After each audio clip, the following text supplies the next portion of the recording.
Hello and welcome to Yerushalmi Berachos Daf Ches in the Oz V'Hadar print. I'm very excited because today really is a great and important discussion on the blot and also just in general about Rishonim and especially Rashi and Tosas.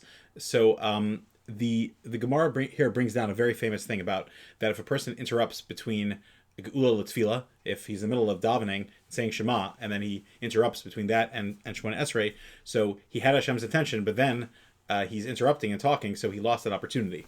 And it says that it's compared to a man that he was a friend of the king, and he came to talk to the king to make a request, and he knocked on the door, and the king came to answer, and then the man left. And so when the king got there, he also left. And so I want to say two things. First of all, just a quick ha'ara, and then we're going to go into the discussion about Rishonim and Balitosis, etc. So my ha'ara, that something that always really moved me by this is that if you think about it, normally, benohik olam, when you knock on the king's palace, the king himself doesn't answer the door. One of his messengers, one of his servants does. And what you see is that this is describing tefillah. And we are close to Hashem. And literally, when we call out, Hashem answers the door. He doesn't send a messenger. And literally, Hashem comes to answer the door. And that's an amazing thing to think about, that the Ribono Shalom himself is answering the door when we're coming to talk to him. And that could be some of the simcha of thinking about. It says that when a person's somek gula tefillah, he was happy. Like the Yerushalmi and the Bali both bring that down. So what's the happiness? But the happiness is to think about for a moment. Wow, I'm standing in front of Hashem. There's a very beautiful line in the Avud Home, who's a fascinating Rishon, contemporary of the Rush, friend of the author of the Torah, and what he talks about is that he says that the Shemona Esrei we daven has 19 brachos, and we daven it 3 times a day. So 19 times 3 is 57. That's zun. That we get all of our nourishment from that Shemona Esrei when we daven to Hashem. Hashem is zanu afarnes. He's the one that gives us that nourishment, and that recognition that he himself answers the door is a phenomenal thing.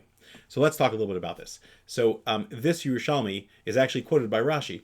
And Rashi in Berachos, Bavli, actually quotes it. So you see clearly Rashi had some version of Yerushalmi. Now, in the sefer that I mentioned earlier, Mavohi Yerushalmi, which is written in the 1800s, he says, and again, I haven't tested this, and I think it's a little less from what I know of, but he says that Rashi quotes from Yerushalmi about 60 times throughout Shas, and he says Tosas quotes it hundreds of times.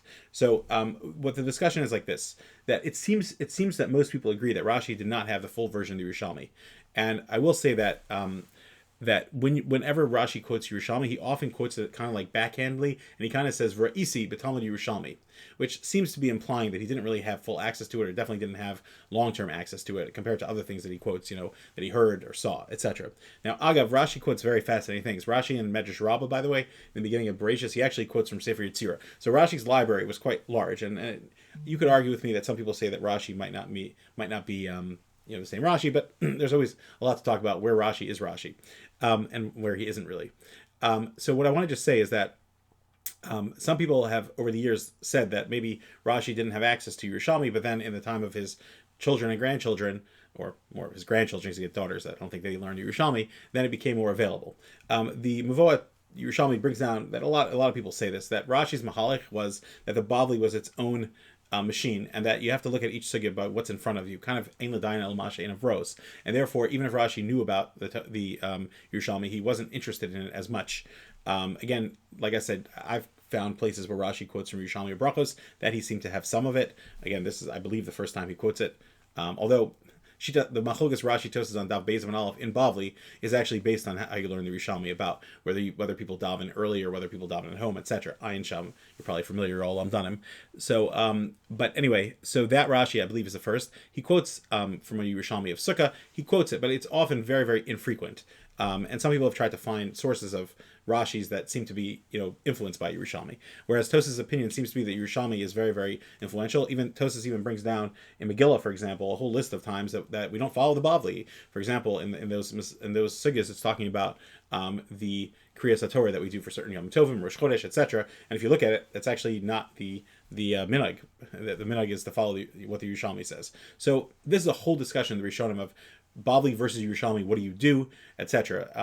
There's one thing I'll just say is that I love learning Rambam and Ravid, and I get a geschmack out of the back and forth. So my three favorite Ravids, if I'm, if I would say, are one is where the Ravid yells at the Rambam and says, "You're always following the Yerushalmi," which I'm not even sure if that's even true, but a lot of people, argue with that. But the Ravid seem to understand that the Rambam gave a lot of influence and was, very, very drawn after Yerushalmi. That's one. Another one is where he yells at him and says, "I have to admit, this person did an amazing thing in what he wrote in the Yad HaChazaka, which is, it's a brilliant sefer, with all the arguments that the Ravid had." And then my third favorite one is, where he yells at the Rambam and says, "You're writing about not living in Mitzrayim and you live there, excuse me." And it's just, you get a certain, like, you feel like you're in the action, in the conversation in the base medrash where that's happening. Anyway, so a lot of people say that the Rambam did give a lot of credence to it. Most people will say, and I'm going to hopefully go through this in more detail, that generally the Bavli is the finality. The Rif says this in Eruvin, that the Bavli is seen as the final because it saw the Yerushalmi. So it's the halacha is like the Basra and the latter one, so it saw it and it was familiar with it and often rejected it or took it. So that's important to keep in mind. But oftentimes, like I said, Rashi doesn't seem to be bothered by it, so to speak, or doesn't seem to give it too much credence, whereas some Rishonim do give it a lot of credence. So that's just the start of a conversation hopefully we'll be having as we learn through Yerushalmi and understand it more, and hopefully learn to be on a madrega to, to understand and to remember and to see all the differences between the Bavli and Yerushalmi and how that comes all the way down to halacha and practical life.